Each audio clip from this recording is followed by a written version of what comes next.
530 tysięcy złotych po raz pierwszy. Suma cen startowych to ponad 6 milionów złotych, 175 gram XVII-wiecznego polskiego złota. My pobieramy opłatę w wysokości 20%. Jest to aktualnie jedyny dostępny egzemplarz na rynku. 2 700 000 złotych. 9,5 tysiąca za, myślę, sympatycznego talara. Cena wyławcza tego medalu to 100 tysięcy złotych, estymacje to około 200 tysięcy złotych. Nasz rynek zanotował prawie 20% wzrost w stosunku do sztuki dużogabarytowej.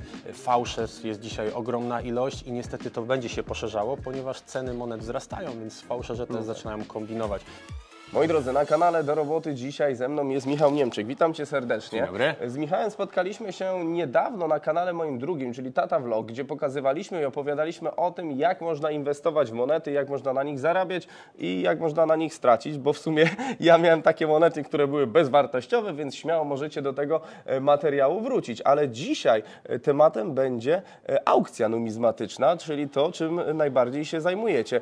Powiedz mi i widzom, jak będzie przebiegał dzisiejszy materiał i dzisiejszy dzień tutaj na tej aukcji.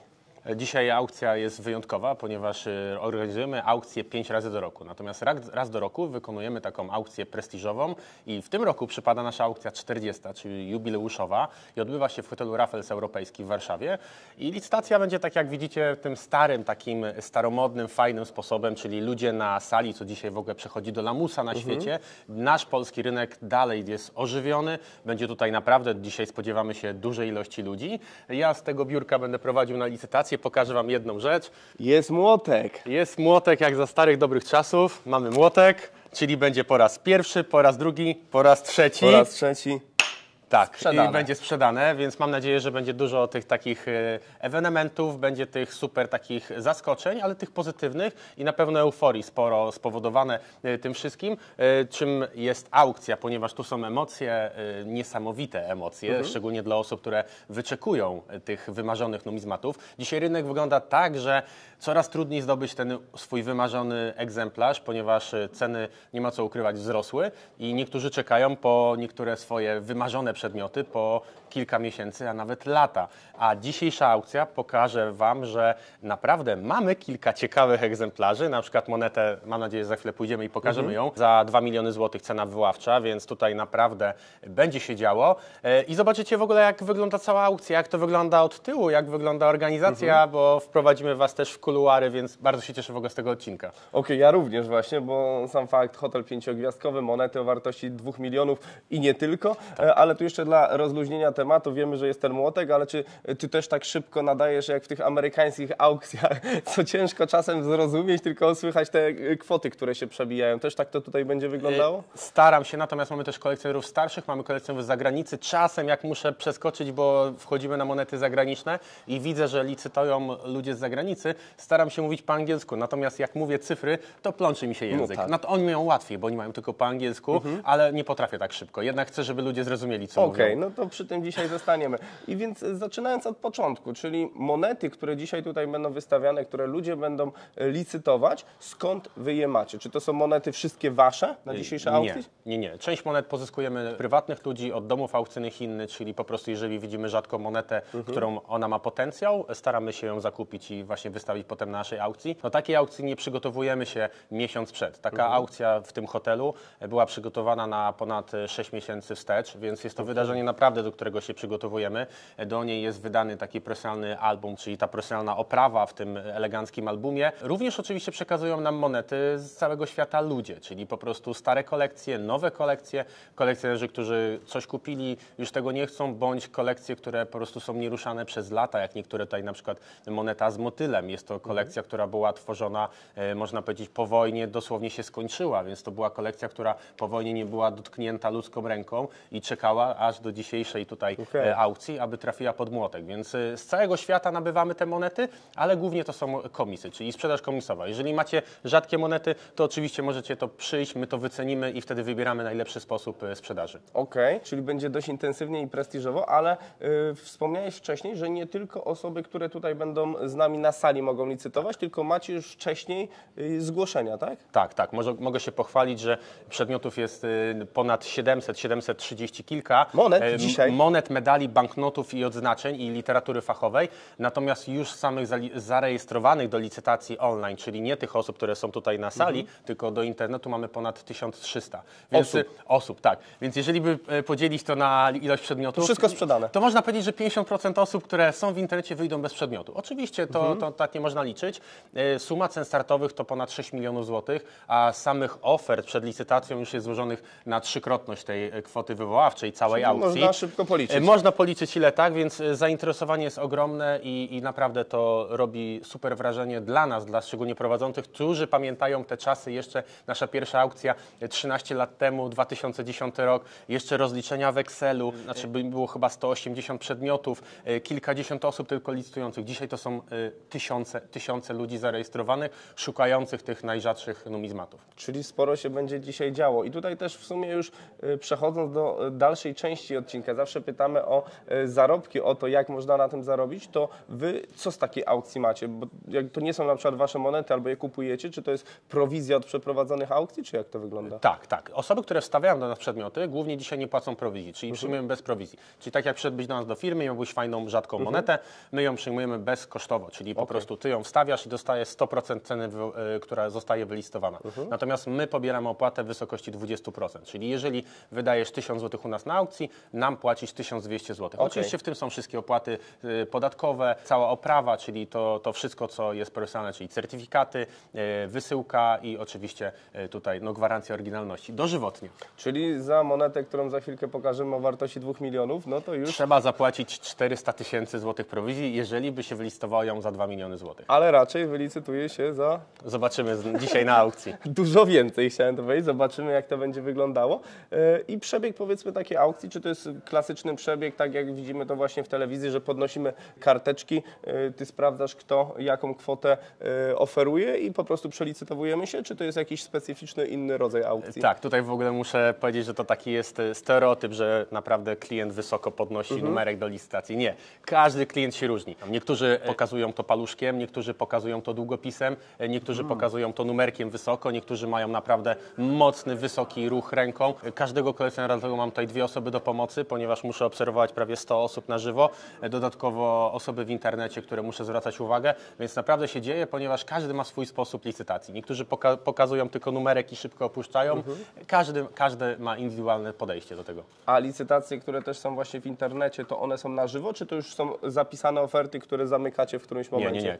Każdy lot i tak czy siak rozpoczynamy na żywo, więc jeżeli nawet oferta już jest w internecie jakaś wysoka, no to i człowiek złożył to wcześniej pocztą, no to może zostać przebity nawet o 100 zł przez kogoś na żywo, więc... Przebity tak, ale czy ja mogę na żywo w internecie licytować na bieżąco, czy Tak, już oczywiście. też? Obserwujesz całą aukcję, jakbyś był, my to nazywamy wirtualną salą, bo widzisz mnie, widzisz przebieg licytacji, więc możesz brać na żywo udział z dowolnego miejsca na świecie. Nie potrzeba dzisiaj żadnej aplikacji. Jest to w ogóle coś wspaniałego, ponieważ pamiętam te pierwsze aukcje, trzeba było latać na cały świat. Nie mogłeś licytować albo przez telefon, albo na żywo. 2 opcje. Dzisiaj jest internet, może być w pociągu, może być nawet w samolocie. Siedząc wysoko, można to listować, jeżeli jest Wi-Fi, więc naprawdę można to z dowolnego miejsca na świecie. To pytanie, dlaczego tutaj ludzie przyjeżdżają, albo po co, jak można to robić, powiedzmy... Chodź, pokażemy. Pokażemy dlaczego, żeby zobaczyć te wyjątkowe numizmaty, a to w sali obok. No to odkładam młotek i idziemy. Przenieśliśmy się teraz do tego drugiego pomieszczenia, o którym mówisz, że tutaj można oglądać te monety. I po to się tu głównie przyjeżdża. Dlatego właśnie ludzie przyjeżdżają to zobaczyć na żywo, dlatego zobaczcie, można to z naszymi pracownikami każdą monetę obejrzeć na żywo. Panie pokazują to, jak to wygląda, więc to też jest niesamowite, że można tą rękę, znaczy do ręki wziąć tą monetę, która liczy te kilkaset lat i zobaczyć jak na żywo. I niestety nawet dzisiaj dobra fotografia i dobre filmy nie oddają tej urody, jak się weźmie jednak monetę do ręki i według własnego sposobu pokaże się ją i zobaczy, jakie te szczegóły interesują. Ponieważ każdą osobę interesują też inne szczegóły na monecie. Niektórzy zbierają na patyny, niektórzy na połysk, więc każdy chce zobaczyć tą indywidualne aspekty tej monety. I tutaj mamy co? 700 tych produktów, które można sobie oglądać. I później powiedzmy o godzinie około 9, bo wtedy się zaczyna aukcja, przenosimy te monety bezpośrednio już do... Nie. My nie pokazujemy. Nie jest to pokazywane tak jak kojarzycie pewnie z Chris i Sotheby, gdzie oni pokazują tą wielką, prawda, rzeźbę i tutaj albo pan pan wychodzi i się przewraca z obrazem. My nie chcemy, żeby ktoś się przewrócił. Te monety zostają, te monety po prostu nie są pokazywane, one są cały czas pokazywane tutaj do momentu, aż ktoś je wykupi, bo na przykład jest taka sytuacja, że po danym locie klient kończy licytację, przychodzi tutaj, płaci gotówką albo po prostu wystawiamy fakturę na miejscu i zabiera przedmiot, więc już potem on nie jest do zobaczenia, więc do rozpoczęcia aukcji na pewno wszystkie przedmioty tutaj są. Natomiast później one mogą znikać naturalnie, ponieważ ludzie mogą je wykupować tutaj na miejscu. Jasne, jeszcze tłumacząc nomenklaturę, tutaj dany lot. Lot to jest co? Lot, przepraszam, lot to jest przedmiot. Oczywiście lot, czyli dany numer lotu 1, to jest oczywiście przedmiot numer 1, moneta. To jest zagraniczna nazwa, która się przyjęła, jest taka, można powiedzieć, międzynarodowa dzisiaj. W każdym języku. Korzystamy tak, tutaj, oczywiście. Edukujemy tutaj wiedzą, oglądają to różni odbiorcy, więc też chciałem to wyjaśnić. W naszym odcinku na drugim kanale opowiadaliśmy mocno o tych właśnie monetach, czy to jeszcze działa, czy ludzie jeszcze to kupują, ale patrząc za naszymi plecami, ile osób tutaj się... Tak, to na razie początek, więc tutaj naprawdę będzie dzisiaj dużo ludzi. Mamy jeszcze troszkę, mamy pół godzinki jeszcze do aukcji, do rozpoczęcia, więc dzisiaj naprawdę tutaj spodziewamy się dużej ilości ludzi. No właśnie, po tamtym odcinku pojawiło się sporo komentarzy czy te monety jeszcze mają jakąś rację bytu, że to się kiedyś skończy, że to się szybko skończy, powiedzmy, no bo monety zaraz będą wyparte przez coś innego, a tutaj widzimy, że mimo wszystko ludzie działają cały czas w tym temacie. Możemy się pochwalić tym, że w stosunku w 2022 roku przeprowadziliśmy indeks, podsumowanie roku i w stosunku do zeszłych lat nasz rynek zanotował prawie 20% wzrost w stosunku do sztuki dużogabarytowej. Więc jednak ta numizmatyka dzisiaj jest coraz bardziej popularna na całym świecie. To nie tak, że tych kolekcjonerów, nawet jak ubywa po prostu normalna sytuacja, to wchodzą nowi. Dlatego dzisiaj nawet trendy czy mody są zastąpione po prostu, jeżeli ktoś znika z danego tematu, to wchodzi przysłowiowo 2 osoby na jego miejsce. Więc naprawdę jest to fajna dzisiaj forma lokaty, którzy dzisiaj kolekcjonerzy nie lubią tego pojęcia, ponieważ muszą się zderzać z inwestorami, ale jest to naturalne, jak wszędzie. I też właśnie zauważalne jest to, że też sporo młodych osób mimo wszystko się pojawia, gdzie mogliby o tych monetach już nie wiedzieć, tak jak kiedyś były znaczki powiedzmy gdzieś się też rozeszły w czasie i rzadziej już się to widzi. Tak samo można byłoby pomyśleć o monetach, ale dużo młodych osób widać ogląda te monety dzisiaj tutaj. Tak. Jest naprawdę duża rzesza młodych ludzi. Tu można pokazać właśnie, mamy monetę, do której za chwilę podejdziemy. To właśnie są młodzi ludzie, którzy też oglądają, interesują się dzisiaj. To jest fajne połączenie historii z wiedzą, ale też tą inwestycją, czyli możemy uczyć się o monetach, które mają po 500 lat, a również inwestować, więc jest to takie fajne, że nie wrzucamy typowej złotej monety czy srebrnej do tej przysłowiowej skarpety i odkładamy to i sobie czeka. Tu możemy analizować te monety, co można było nabyć w tych latach za tą monetę, co było ważne, dlaczego taki król wybił tą monetę. Tak jak na niektórych filmach opowiadam, niektórzy kiedyś dowiadywali się w ogóle, jak król wyglądał z monet. No nie było internetu, wpiszemy hej, jak wygląda prezydent Polski bądź tam król. Kiedyś dowiadywaliśmy się tego z monet, więc to była jedyna taka wiedza, można powiedzieć fizyczna, którą ludzie dostawali na wiele sposobów. I to też jest fajna informacja dla moich widzów kanału do roboty, że ty też prowadzisz swój kanał, tak? Tak, opowiadasz tam oczywiście. szerzej i dokładnie już o tej numizmatyce. Antykwariat Niemczech, więc możecie tam wejść, jest tam dużo naprawdę fajnej, soczystej wiedzy numizmatycznej. Staramy się robić różne indeksy, podsumowania, opowiadamy o tych najrzadszych monetach. Tak się fajnie składa od lat, że naprawdę mamy te najrzadsze numizmaty z całego świata, przechodzą, a szczególnie polskie, przechodzą przez nasz dom aukcyjny, więc na żywo możemy pokazywać te monety. Uważam, że w przyszłości będzie to ogromne kompendium wiedzy, bo tak jak rozmawialiśmy na Twoim drugim kanale, fałszerstw jest dzisiaj ogromna ilość i niestety to będzie się poszerzało, ponieważ ceny monet wzrastają, więc fałszerze też zaczynają kombinować. Dlatego takie monety, które będą pokazywane na żywo, będą nam dawały świadomość, jak one wyglądają prawdziwe i za takie monety kiedyś będzie trzeba więcej zapłacić. Wcześniej wspomniałeś, że powiedzmy działacie już od 13 czy 10 lat, tak? I tutaj pojawia mi się pytanie, czy te monety rotują, czyli powiedzmy coś, co kiedyś już ktoś wystawiał, widzieliście powiedzmy na późniejszych swoich aukcjach, że ktoś inny znowu to sprzedał i gdzieś to tam chodzi, czy raczej ktoś jak to już kupuje, to już trzyma to u siebie? O, jak najbardziej. Ja to nazywam, jeden kolekcjoner powiedział, to są błędy młodości, czyli każda osoba, która zaczyna, też robi swoje błędy. Na przykład zaczynaliśmy od monet, nie wiem, II RP, przeszliśmy do XIX wieku, przyszliśmy do Gdańska. Nagle kończy, dobrze, już zebrałem całą drugą RP, drugą Rzeczpospolitą, sprzedajemy, wchodzimy w starą Polskę. Na przykład widział ładniejszą monetę, więc sprzedaje tą swoją brzydszą i kupuje tą ładniejszą, więc są rotacje. Najfajniej chyba Marek Kaleniecki, autor wielu katalogów i tu specjalista z ogromnym stażem, ponad 50 lat w numizmatyce, powiedział, że nie ma nic przyjemniejszego niż moneta, która jest na rynku i cały czas się rusza, czyli co 5 lat, co 10 lat gdzieś ją widzimy, wtedy to sprawia największą przyjemność. przyjemność. Okej, czyli No są bo jeżeli- różne typy ludzi, Tak, powiedzmy, jeden kupi i powiedzmy ułoży swoją kolekcję i się cieszy z tej kolekcji, Tak. a inna osoba się bawi tym, że może dzisiaj ją kupić, jutro znowu ją powiedzmy Ale wystawić. znamy na przykład kolekcje, które są nieruszane od ponad 50-70 lat i to już drugie pokolenie i uwierzcie mi, że naprawdę oferuje duże pieniądze za niektóre monety, a te kolekcje są nie do ruszenia. No właśnie na moim kanale też wspominałeś o No jakichś tak, oczywiście, że kwotach którą 700 zwiększam, tysięcy, zwiększam i nie da rady tego, po prostu... Dalej nie kupiłeś? Nie, niestety nie, dalej czekam.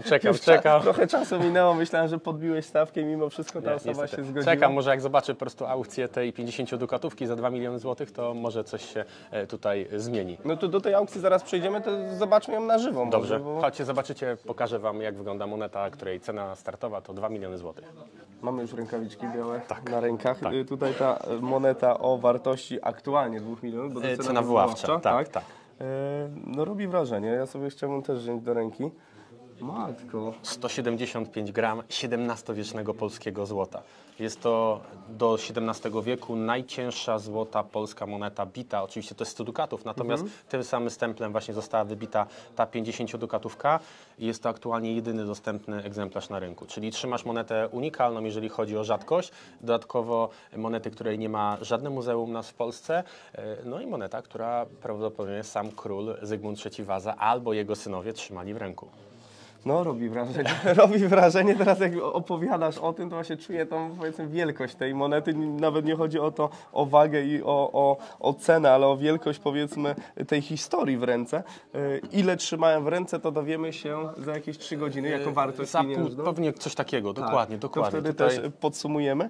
to jest w ogóle najpiękniejsze, że ta moneta ma udokumentowaną prowenencję, czyli pochodzenie tej monety. Po angielsku to w ogóle jest kapitalne pedigree, czyli pedigree jest takie, że od 1910 roku wiemy, czyli można powiedzieć 113 lat, mamy udokumentowane, kto miał to w kolekcji przez ile lat. Moneta, natomiast nie wiemy, kto miał ją wcześniej, poniżej 1910 roku, a jednak od jej wybicia w 1621 roku minęło trochę lat, natomiast tutaj historia jest nieznana. Natomiast jeżeli na pewno ta moneta mogłaby opowiedzieć, gdzie się znajdowała przez te lata, to naprawdę dobry materiał na film. No tak, na pewno, Ponieważ tak. Natomiast taką ciekawostkę też powiem, robi się to u nas to samo, co na rynku sztuki. Jeżeli mamy znakomitą prowenencję, pochodzenie, to takie egzemplarze są dzisiaj zdecydowanie droższe niż te, które pojawiają się na rynku znikąd jako pierwsze. Jeżeli mamy udokumentowane pochodzenie właśnie od tych, można powiedzieć, od XX wieku, a nawet tutaj już XIX wieku, no to ta moneta będzie relatywnie droższa niż ta, która pojawi się znikąd jako pierwsza, ponieważ ma udokumentowane pochodzenie. Okej, tu też teraz pytanie może się pojawić od widzów, skąd ona się tutaj dzisiaj wzięła? Została do nas przekazana przez tutaj polskiego kolekcjonera, więc tutaj wybrał akurat naszą aukcję, ponieważ wiedział, że to będzie 40. aukcja jubileuszowa, wyjątkowa, możliwość okazania tak wyjątkowego egzemplarza. Czyli przekazania, czyli on po prostu ją wystawił u Was na Tak, aukcji, dokładnie, tak. Przekazał nam ją w komis i my ją po prostu reprezentujemy jego w imieniu, to znaczy reprezentujemy jego na podstawie tej monety, więc tutaj po prostu my tylko tworzymy całą tą otoczkę, tak. natomiast no, sam przedmiot my dajemy dożywotnią gwarancję, więc musielibyśmy to zweryfikować, przygotować materiały. czyli wy dajecie, Tak, okej. my dajemy dożywotnią gwarancję na sprzedawane przez nas monety, więc taka moneta ze względu na swoją wartość i rzadkość musiała zostać zweryfikowana. Weryfikowaliśmy ją kilku specjalistów, ważyliśmy, przeprowadzaliśmy testy metalu. Jest to naprawdę to nie jest tak, to jest tak jak w sztuce, prawda?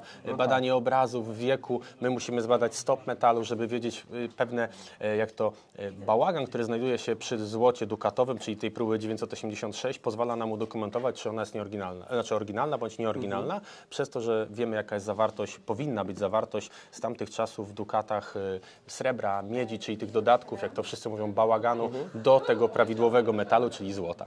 A jest wiedza, w jakiej cenie kupił wcześniej tę monetę? To jest w ogóle ciekawostka. Moneta z 2000 roku wtedy osiągnęła cenę 30 tysięcy dolarów w 2000 roku, czyli 120 tysięcy złotych w przeliczeniu na dzisiejsze, to wtedy było jeszcze niżej, a w 2008 roku zostało to nabyte prawdopodobnie, bo mamy takie niestety szczątkowe informacje, natomiast w 2008 roku ona osiągnęła 400 tysięcy dolarów. Wtedy dolar był akurat, to był moment, kiedy dolar był 2,70, czyli czyli to było niecałe 900 tysięcy złotych.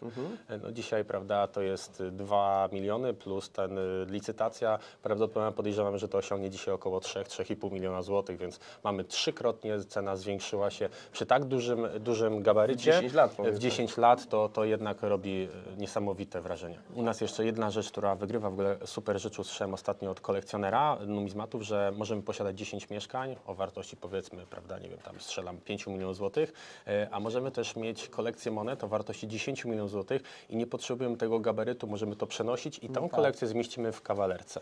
Więc tutaj nasz gabaryt i rynkowy, tutaj, która ta numizmatyka przekonuje wiele osób, ponieważ nie ma łatwiejszej rzeczy dzisiaj do transportu niż takie numizmaty. To fakt, bo jakbyśmy pokazali tutaj 2 miliony w złotówka, nawet w 500-kach, to i tak byłoby... Zajęłoby. I sporo, ciężar większy. Tak, sporo tej ilości tutaj mamy, powiedzmy...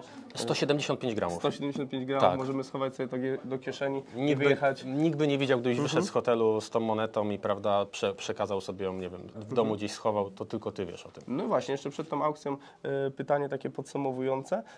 Jak kupimy dzisiaj tą monetę, co płacimy tutaj i wynosimy... No, tutaj trudno mi sobie wyobrazić, Znaczy, że ktoś przyniósł 2,5-3 miliony. miliony. Tak. Czy to jest dzisiaj jesteśmy już klientami, dzisiaj jesteśmy już nabywcami, tak? Tak, ale głównie dzisiaj 99%, tak jak kiedyś to była gotówka, dzisiaj 99% jednak ludzi płaci przelewami, więc to po prostu wystawiamy rachunki i potem jest to rozsyłane bądź odbierane fizycznie przez osoby, które to wylistowały. Czyli to nie jest tak, że dzisiaj to jest aukcja, podnoszę numerek, od razu kupuję i wynoszę tą monetę. Raczej to jest jakiś Raczej tak. proces Ludzie jednak czasowy. nie chcą wracać z tym do domu, my dajemy dzisiaj gwarancję, dostawy, tego to jest na pełne ubezpieczenie, więc nic nie robiąc mamy to de facto za kilka dni po opłaceniu w bo domu. jak widzimy, powiedzmy, kto to kupił, no to... Nie, dlatego mówię, to lepiej wychodzi bez tego, czym mniej osób wie, tym lepiej, szczególnie tutaj w dzisiejszych czasach to jest fajne właśnie, że ta numizmatyka pozwala przenosić ogromne wartości w małych gabarytach. No ale właśnie teraz mi się zbudowało jeszcze to pytanie, bo to jest powiedzmy takie mega jawne, taka aukcja, nie? No Tak. bo wiemy dzisiaj, kto tą monetę kupi, czy to nie jest powiedzmy jakieś...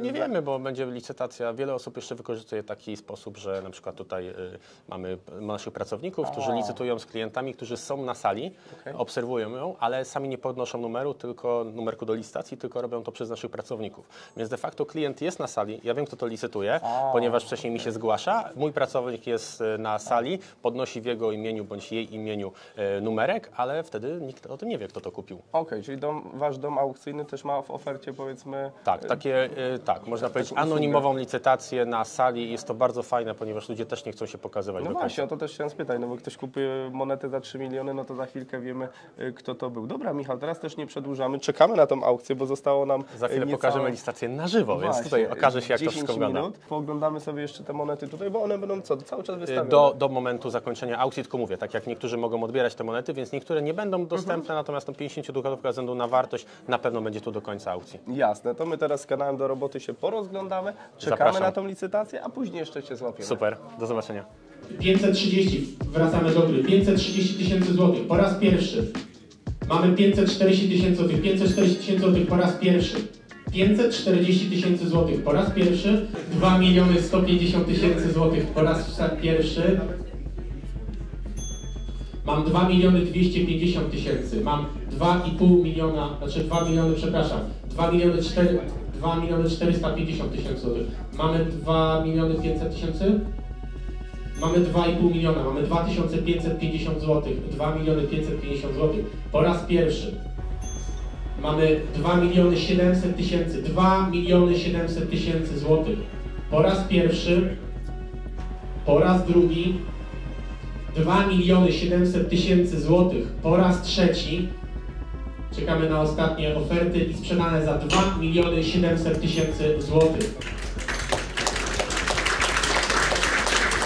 Michał, jesteśmy po 61 aukcjach. Wyszedłeś na chwilkę, bo widzę, że macie tak, że w trójkę jesteście i każdy ma jakiś pakiet aukcji, który przeprowadza, tak? Tak, jest to zdrowe ogólnie dla mowy, ponieważ jak widać czasem się człowiek zacina, jednak tu cały czas jest patrzenie na jeden monitor, gdzie pokazuje, kto listuje na żywo w internecie. Sala, jak sami widzieliście, niektórzy pokazują bardzo malutko tą karteczkę, jedną osobę przegapiliśmy, musieliśmy wrócić do tego. Jest to naturalne. Do 3 lotów przyjmuje się, że normalnie można wrócić do licytacji, jeżeli kogoś się przegapiło, a jednak jednak właśnie tego na początku zapomniałem wspomnieć, że sala ma to pierwszeństwo. Więc jak widać, to po prostu przywilej ten wygrywa i mogliśmy wrócić, więc jest to patrzenie na salę, tu była licytacja 4 różnych osób, osoby podnoszą karteczki, opuszczają numery, to się wszystko dzieje na żywo, więc zmęczenie jakieś jest, wtedy zastępuje właśnie nas inna osoba i mamy takie sety po 60-80 rzeczy, czyli co godzinę staramy się zmieniać jednak dla zdrowego. To jest przyjęte na całym świecie, ogólnie osoby się tak zmieniają, dlatego że po prostu i emocje i to wszystko jednak robi swoje. Nie na co dzień sprzedaje się monetę tego kalibru. No właśnie, ja muszę powiedzieć, że już od pierwszej aukcji byłem pod mega wrażeniem, bo powiedzmy, no byłem na jakichś licytacjach mieszkań z miasta i tym podobne, no tam jest mniejsze emocje, no powiedzmy się licytuje 7 osób, ciach, sprzedane i tyle. A tutaj każdą aukcję ktoś wygrywa, każda aukcja jest przelicytowywana i jest mega dużo emocji na tej sali. To czuć w ogóle, czuć taką, wiesz, aurę, że ludzie chcą to wygrać, ludzie walczą ze sobą, znaczy walczą w zdrowym oczywiście rozsądku, ale czuć te emocje, nie? O, jak najbardziej. I to nawet widać po minach osób, które przegrywają, bo właśnie przed chwilą podszedł do mnie pan, który bardzo chciał kupić tego talara, który sprzedał się za 560 000 złotych. No niestety nie udało mu się i co mówi? No żałuję. Mówi Michał, no powyżej moich oczekiwań, możliwości finansowych, ale mówi, no gratulacje i no mówi, będę pamiętał tę monetę do końca życia. No to na pewno, ale też patrząc na tą najdroższą teraz monetę, którą przed chwilką... Tak, 2 700 000 złotych sprzedana plus procent aukcyjny to daje grubo ponad 3 miliony złotych, więc byłeś świadkiem rekordu polskiego rynku najdroższej polskiej monety nie na świecie, ponieważ najdroższa to 8,5 miliona złotych, natomiast była to na pewno najdroższa polska moneta sprzedana w Polsce. Okej, to było tu na sali czy przez internet? Bo Tu przez internet kupił.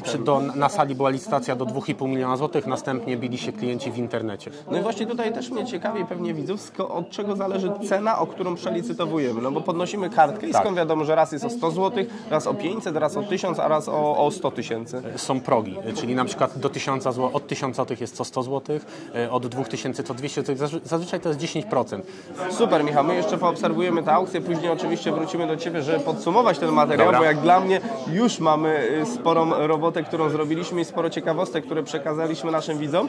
Naprawdę fajny temat, muszę powiedzieć. Ja Fajny zapraszam na aukcje, wiesz, aukcje internetowe czy na żywo, to że ważne, żeby zobaczyć fajne, zobacz ile dzisiaj młodych ludzi przyszło, tak, z rodzicami, ale wiesz, nawet że numerki każda podnoszą, naprawdę super. Aukcja się przelicytowuje, to nie jest tak, że jest aukcja, no to dobra, 2800 sprzedane, tylko każda jest walka, jest walka naprawdę i to nie mała. Super, no to oglądamy dalej tą walkę i później wracamy do Zapraszamy. siebie. Ze mną teraz jest Piotr, witam Cię serdecznie. Witam serdecznie. Dość przypadkowo się tutaj spotkaliśmy. Z Piotrkiem realizowaliśmy już jeden odcinek o pracy w Mennicy, ale Piotrek, dzisiaj jesteś tu w charakterze po prostu uczestnika licytacji. Tak, uczestnika licytacji i właśnie parę minut temu udało się na razie jedną pozycję wylicytować, także teraz mam pół godzinki przerwy. Co to było, jaka kwota?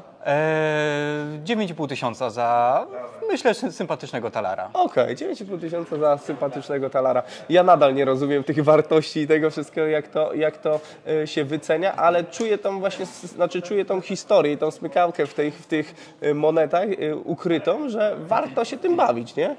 Tak, generalnie jeżeli miałbym powiedzieć, kto tak naprawdę zajmuje się rynkiem numizmatycznym, to są przede wszystkim pasjonaci, miłośnicy historii, ale też ludzie, którzy traktują to poza kolekcjonerstwem jako taką swoistą lokatę kapitału, prawda? Także no, ja staram się zawsze, tutaj jak rozmawiam z ludźmi, staram się wypośrodkować to, że nie można, że tak powiem, przeginać w żadną stronę. Ani kolekcjonerstwo, inwestycja. Taki złoty środek jest zawsze najlepszy, także... No ale wiesz, jak kupiłeś tą monetę dzisiaj, powiedzmy, za 9,5 tysiąca, to kupiłeś, bo Ci brakuje do kolekcji, czy kupiłeś, bo wiesz, że za 10 lat będzie warta, nie wiem, 50 000, czy w jakim... Znaczy akurat tą konkretną monetę kupiłem w celach lokacyjnych, także zawożę ją do domu, odkładam na kilka dobrych lat. Natomiast za jakieś te pół godziny, 40 minut mam dwie pozycje, które chcę włączyć stricte kolekcjonersko do zbioru. Także staram się połączyć jedno z drugim. Ale tutaj odbijając piłkę, na przykład nawiązując do znaczków, które też wiele osób kolekcjonowało i raczej ten trend już się rozmył, prawda? Czy tutaj, wiesz, wierzymy, że ten trend będzie monet się utrzymywał, czy to też za na przykład 10-15 lat nagle zniknie i wartość tych monet opadnie? Znaczy jak polski rynek numizmatyczny, ja aktywnie zajmuję się nim prawie 20 lat, także mamy już jakiś obraz tego, jak to w perspektywie tych 20 lat wyglądało. Także jesteśmy w tym momencie w bardzo silnym trendzie wzrostowym. Także polski rynek, tak można powiedzieć, mówię z pełną odpowiedzialnością, że on tak naprawdę się rozwija i co najważniejsze, jest coraz więcej kolekcjonerów, którzy kupują świadomie, ponieważ impulsywnie można, prawda, że tak powiem, masz pieniądze na koncie, możesz sobie kupić co chcesz, ale tutaj kluczowa jest ta świadomość, przygotowanie się do samej licytacji, bo tutaj trzeba wiedzieć, że to, że ktoś dzisiaj podnosi kartkę, no to on na pewno wcześniej robił sobie jakiś research, sprawdzał. Także bardzo, bardzo ważna jest ta świadomość i to widać, że tak powiem, coraz więcej ludzi w ten sposób właśnie kupuje. Okej, że to nie jest przypadek. No dobrze, Piotr, no to ja Tobie życzę szczęścia jeszcze przy tych 2 kolejnych aukcjach, żeby Ci się udało je zakupić. No i wracamy na tę salę licytacji, zobaczyć jak przebiegają kolejne aukcje. Dzięki. Dzięki serdeczne. Michał, podsumowując ten materiał, jeszcze mamy kilka aukcji przed nami. Czy możesz nam jeszcze pokazać coś ciekawego? Jak najbardziej. Pokażę Wam medal, który robi chyba największą furorę jako top 3 aukcji. Jest to medal, który został wybity w 1646 przez Władysława IV na Smoleńsk. Jest to medal tej wielkości, srebrny, z 1646 roku, który jest wyjątkowej rzadkości i oczywiście urody. Jest to medal, który pojawia się niezwykle rzadko i jest to medal, który jest ceniony nie tylko przez kolekcjonerów, którzy zbierają medale, natomiast również osoby, które zbierają i talary, i dukaty. Jest to po prostu ważny walor historyczny, ale też piękny, jeżeli chodzi o jakościowo. Jeżeli spojrzysz tutaj na trzeci plan, to widać wioskę, widać człowieka na koniu, potem przy namiotach ludzi, którzy robią różne rzeczy. I to jest jaką metodyką robione? To jest, tak, oczywiście. To wszystko ręcznie robione, to przez Dadlera, jednego z najwybitniejszych tutaj medalierów w historii naszej polskiej, całej numizmatyki i oczywiście też światowej, ponieważ jakość tych medali, które on wybił, oznacza się to, że kolekcjonerów nie tylko widzimy tutaj na polskich, natomiast również i światowych, zagranicznych na ten rzecz. Cena wyławcza tego medalu to 100 000 złotych, estymacje to około 200 000 złotych. Okej, czyli dobije do takiej kwoty. Super, Michał, wiesz, w ogóle muszę Ci powiedzieć, że nie tyle zaskoczyłem się, ale miło się oglądało prowadzenie przez Ciebie aukcji, bo jest to zrobione z totalnym luzem takim. To nie jest, wiesz, że aukcja, że mamy, nie wiem, za 100 000, 200 000 monetę i wiesz, trzeba być sztywnym i nie zażartować. Ty widać, że z tymi ludźmi i po pierwsze znasz tych ludzi, którzy to licytują, po drugie też jest jakieś takie flow, prawda? Tak. No, większość ludzi staram się poznać, nawet tych osoby, które, nawet pan, który chciał licytować talara, który był underbiderem i oferował ponad 550 000 złotych, no to wcześniej zadzwoniłem, porozmawiałem z nimi. Lubię poznać ludzi, których licytuję, lubię zapytać się, dlaczego akurat wybrali tą tematykę. I to jest takie fajne dzisiaj, że, no bo monety nie mówią. To ludzie Ci opowiadają, to z ludźmi można porozmawiać i to chyba jest najważniejsze, że na naszym rynku, jak w ogóle ktokolwiek mnie pyta, za co najbardziej cenię numizmatykę, to chyba za tych fajnych ludzi. No właśnie, mamy do czynienia z ludźmi, z lekarzami, z mecenasami, z osobami, które lubią polską historię, kulturalnymi. Do numizmatyki nie trafi przypadkowy człowiek z ulicy, bo po prostu go to nie zainteresuje. Bardzo mi miło, że mnie tutaj po raz kolejny do siebie zaprosiłeś, że mogłem widzom na kanale Do Roboty pokazać, jak wygląda ta praca, jak wygląda ta otoczka i jak wygląda licytacja od środka, bo ja szczerze powiedziawszy nie wiedziałem, że tak to wygląda, więc cieszę się, że mogłem tutaj ten materiał zrealizować. Do wszystkich widzów kanału Do Roboty napiszcie jakiś miły komentarz albo co Was tutaj najbardziej zaskoczyło czy zaciekawiło w tym materiale, a może i u Michała spotkamy się po raz trzeci, może coś ciekawego jeszcze pokażemy. Aukcja 50, czyli jeszcze większa, jeżeli chodzi o liczbę, będzie za 2 lata, więc ja serdecznie zapraszam. Dobra, to dobijemy tutaj na tym materiale do 1 000 000 wyświetleń, a wtedy widzimy się na 50. aukcji, to im może ja coś wylicytuję. Dobra. Może tak się zainteresuję tym tematem, że stworzę swoją. O numizmatyce staramy się wiedzieć wszystko, więc jeżeli będziesz miał jakieś pytania, to oczywiście pisz, dzwoń, masz numer. Jasne, mam numer, a Wy, moi drodzy, macie wszystkie social media, wszystkie kanały, linki w opisie, więc do Michała też śmiało można się odezwać, czy zobaczyć jego kanał na YouTubie i dowiedzieć się więcej, co najważniejsze. Michał, super Ci bardzo dziękuję. Dziękuję bardzo. Zostawcie łapki w górę pod tym materiałem, subskrybujcie kanał Do Roboty i oglądajcie inne odcinki, które pojawiają się obok.